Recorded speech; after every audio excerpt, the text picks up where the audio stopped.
What would Martin Luther King say if he saw Gabrielle Union being pushed aside for not hiding who she is? If he were there, facing the coldness of the bright, white backdrop that pretends to welcome, but slams the door when a black woman refuses to be molded, domesticated, made palatable? Do you think he'd say it's just an isolated incident? Do you really think he'd watch TV, see a black woman being discredited for wearing her own hair and respond with silence? No. Martin Luther King Jr. would not be silent. He would understand exactly what happened. Because what happened to Gabrielle Union in 2019 isn't about television. It's about territory. It's about the discomfort that the freedom of a black woman still causes. It's about what they want to take away when you insist on existing your own way. Gabrielle was called to be a judge on America's Got Talent. But it seems the talent she was supposed to judge was that of others, not her own. She walked in through the front door with credibility, a strong voice, a history made. But all it took was for her not to bow her head, for her to question, for her to remain whole, and the rug was pulled out from under her. You know why? Because she spoke out. She denounced racist jokes. She denounced the comment they made lightly, but which carried the poison. Your hair is too ethnic. She said the environment was toxic. And it was. But the problem for them wasn't the environment. It was her having the courage to open the window. Martin Luther King would have seen all of this, and he would have reminded you that silence, when justice is expected, is betrayal. He wouldn't mince words. He wouldn't be mild. Because when a black woman loses space for being who she is, we all lose a piece of dignity with her. Gabrielle didn't fall from grace. She was thrown. With class, with a thank you for your services, but no one fools those with open eyes. You see it. You feel it. Martin Luther King Jr. would have said, "This isn't new. This is part of the system. It's how the system tries to domesticate you. First they invite you, then they try to mold you. And if you don't bend, they kick you out." That's how it was in Alabama. That's how it was in Memphis. That's how it was with Rosa Parks. And now, that's how it is in a TV studio in Hollywood. You may be earning well. You may have status, you may have a voice. But if you're black and don't obey the unwritten script, they turn off your light. Do you understand what that means? Gabrielle didn't ask to be a martyr. She just asked for respect. But in the world we live in, asking for respect when you're black is still an act of defiance. Martin Luther King would talk to you about this with his heart in his hand. He would look you in the eyes and ask, "Why does your hair bother you so much? Why does your voice need to be moderated? Why does your existence have to be less to be accepted?" And if you think all this is an exaggeration, if you think we're going too far, Martin Luther King would tell you that's exactly how racism survives. Disguised, clean, without screams, without insults, but cruel inside. Do you see what's behind it? They didn't say you're fired because you're black. They said it's just the end of the contract. But why does it always end faster for those who raise their heads? Gabrielle didn't curse. She didn't humiliate anyone. She just exposed. And that's what hurt.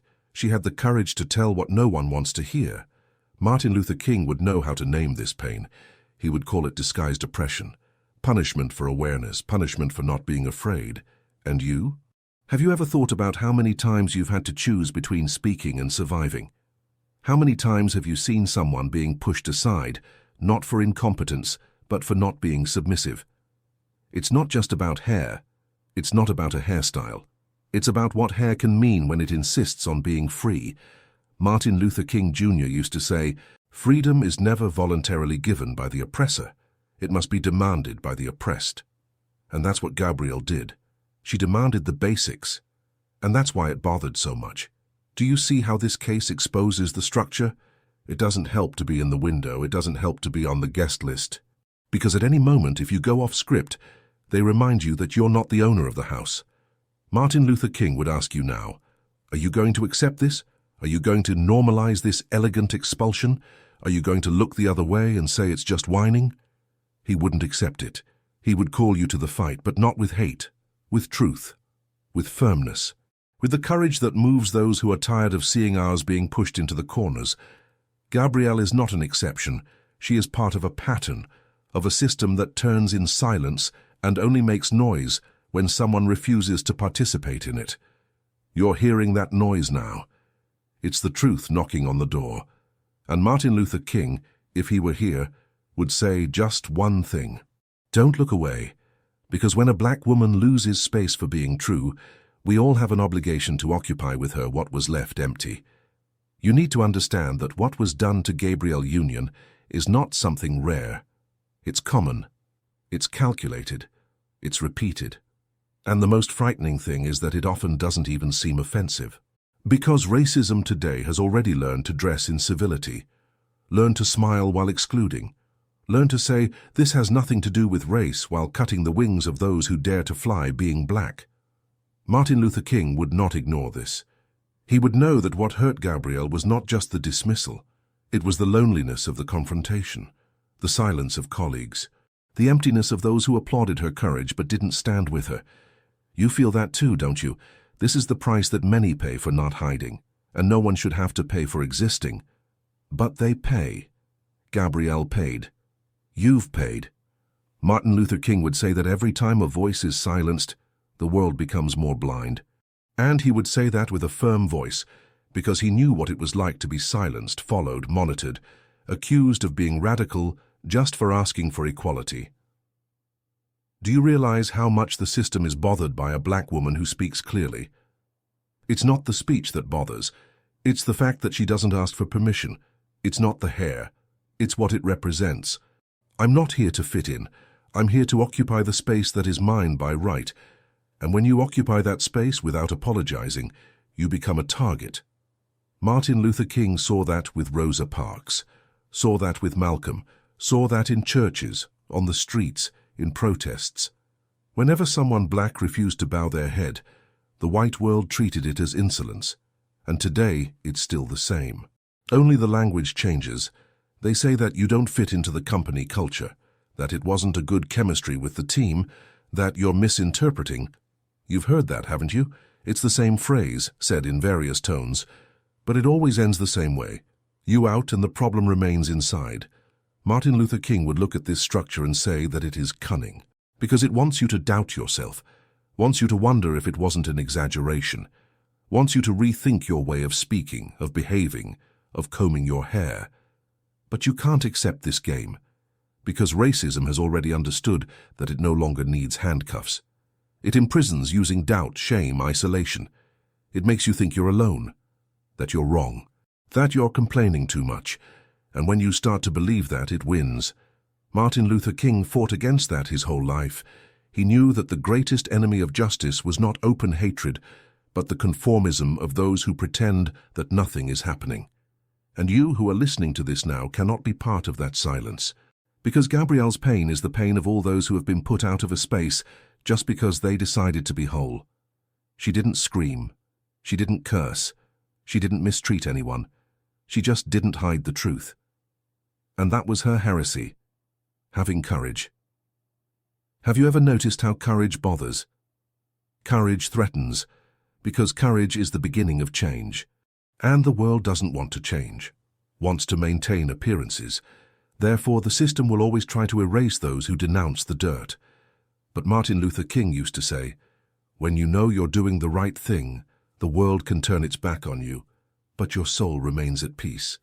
Gabrielle knew that. She knew the price would be high. But she also knew that silence would cost even more.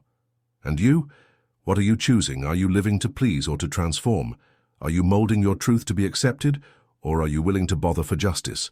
Martin Luther King would ask you that, looking into your eyes. And he didn't want a polite answer.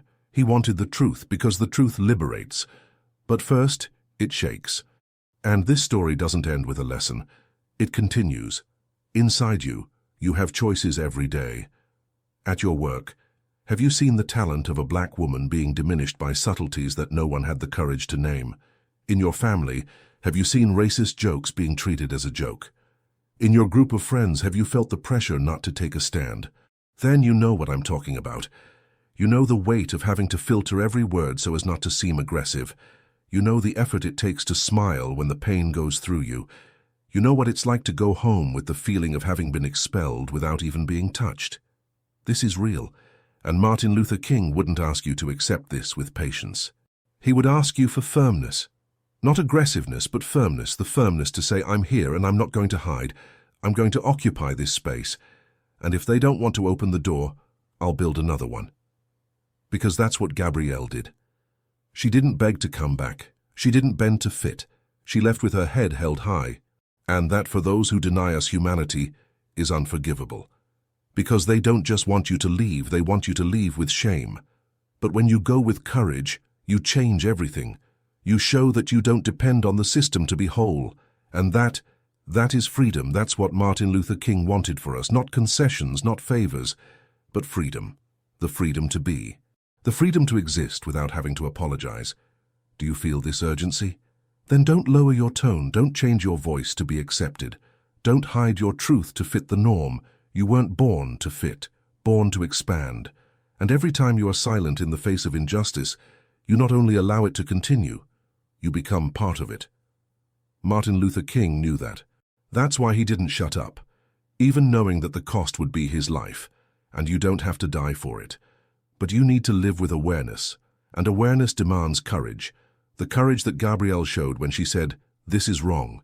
And even when the curtain fell and the spotlights went out, she continued with dignity. Because whoever walks with the truth doesn't need a stage. And neither do you. You just need to remember who you are. And that no one can take from you, and you still think it's okay to go on with your life as if nothing had happened, as if it were just another case, another celebrity replaced, another departure announced as routine. It is not. You know it's not. You feel it. You feel it in your body, in your chest, in the silence that visits you every time you think about saying something. But you back down, because you already know how they're going to react. You learn to shut up before you even try. You learn to smile when what you want is to scream. You learn to adapt to an environment that was never made for you. What happened to Gabrielle Union is what has already happened to you. And if it hasn't happened yet, it's only because you've learned to walk inside the line they drew. But is that what you want? To continue diminishing yourself so as not to bother? To continue disguising your essence so as not to be pointed out? To continue pretending you don't see so you don't get called exaggerated? Because that's what they expect from you. Martin Luther King Jr. would call that by its name. This is not peace. This is masked submission. This is not coexistence. It's forced silence. It's not harmony.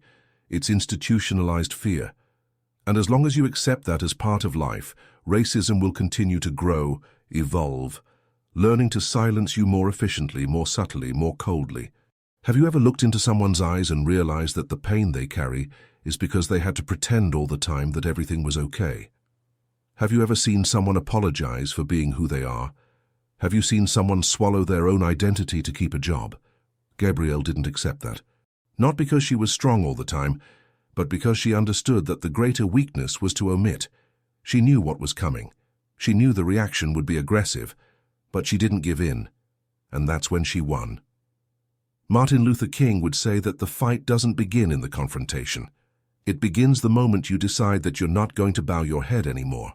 From then on, everything changes, because you stop seeking approval, and you start seeking truth, and the truth, it bothers. Have you ever stopped to think why, to this day, so many people insist on saying that racism is a thing of the past? It's comfortable, it's convenient, it's a way of not looking at the pain of others. But you who live it in your skin, you don't have that luxury. You can't close your eyes to a reality that hits you from the first crooked look to the last meeting in which they ignored you. And when you finally speak, when you break the silence, the system responds with punishment. First, they say you're being too sensitive. Then they say it's all in your head.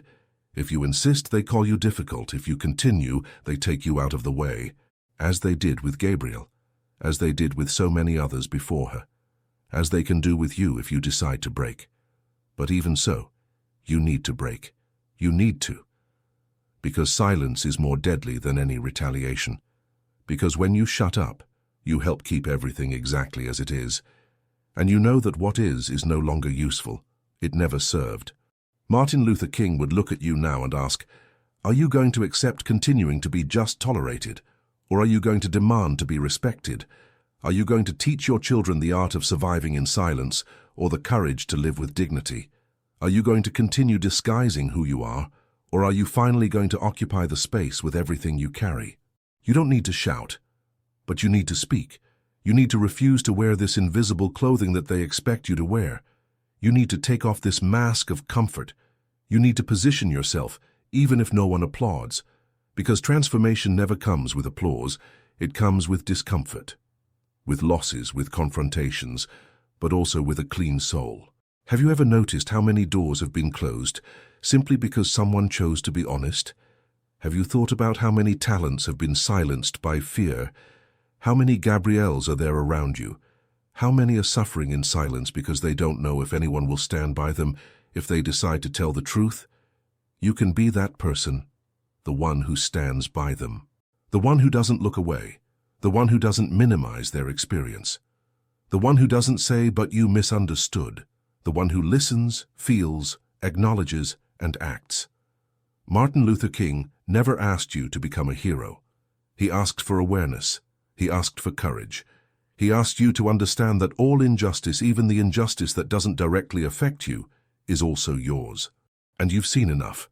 You've lived enough. You've felt the cold of being excluded for something you didn't choose. And even so, you're still here, trying to exist with dignity. So, don't swallow it anymore. Don't pretend everything is okay. Because it's not. And it will only change when you, with everything that you are, decide to stop accepting the unacceptable. You don't have to make noise. But you need to make sense. You need to be whole. You need, more than ever, to make it clear that you will no longer condone a system that excludes, erases, and silences. You are not alone. You never have been. And if this has happened to you, if at some point in your life you were forced to hide just to fit in, comment, "I needed to hear this." If you've ever seen someone rejected for simply being who they are, share this. Because pain only becomes revolution when it's shared. And if you're not going to be silent anymore, say it loud and clear. I am here. I see you. I care. And I want to be part of the change.